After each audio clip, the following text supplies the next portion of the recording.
origin of the Viet Cong. You see, in World War II, the French had nothing to do with their own fall. They said, give me some more places to rule. So they went to Southeast Asia, and their little colonial empire grew. They took control of Vietnam and what is now known as Cambodia, too.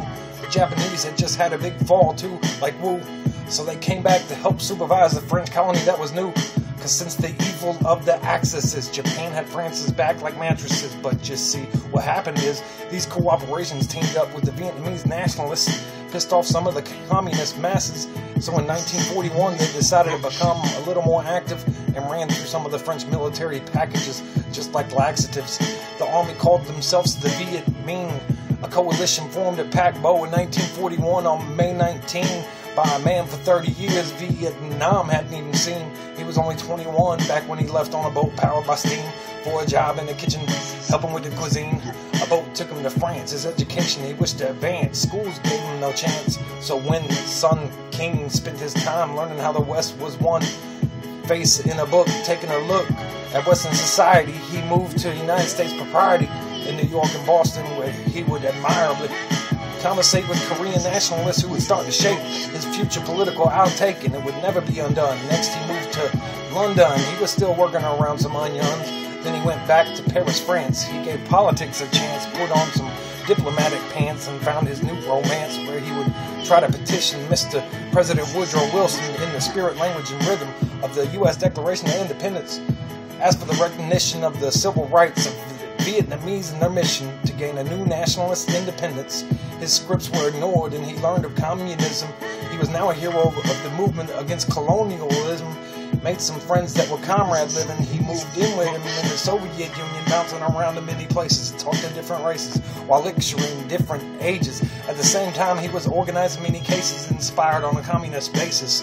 Fast forward back to 1941, all he really wanted to get done was a revolt against the French begun. So the formerly known as Nguyen Sun King, now known as Ho Chi Minh, would be the leader of this revolt that in 1945 was about to begin. They fought Japan and France for a long time and got the military backing of the U.S. forces and weapons also from Beijing. So now it's 1954, the signing of the Geneva Accord, dividing the South and the North, attempting to bring an end to these wars with Ho Chi Minh as Prime Minister in the North and Bao Dai as Emperor of the South.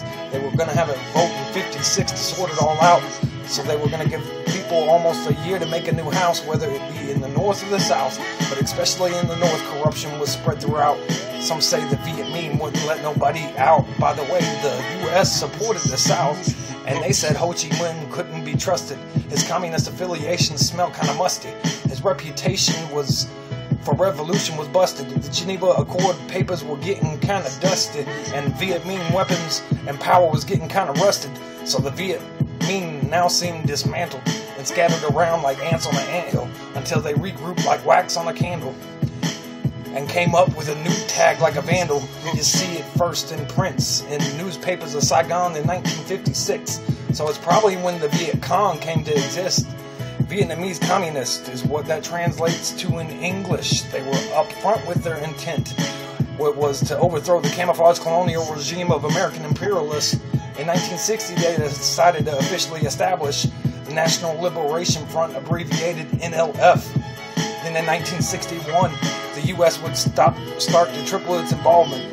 It wasn't until 65 the U.S. sent in combat units, and in 68, the Viet Cong best known action was the Tet Offensive, where they took the U.S. and the South Vietnamese forces by surprise during a 2-day ceasefire around the sunrise on a holiday of the new lunar year. Instead of celebrating, they chose to uprise. So over these next 2 days, 80,000 communist troops would invade about 100 towns and cities, executing anyone in the way. Most significant place they chose to raid was Saigon, and it was the U.S. Embassy. They kept fighting for years to spark negotiations and treaties. A virtual stalemate, the U.S. began its so-called Vietnamization, pulling out forces and allowing them to become a communist nation.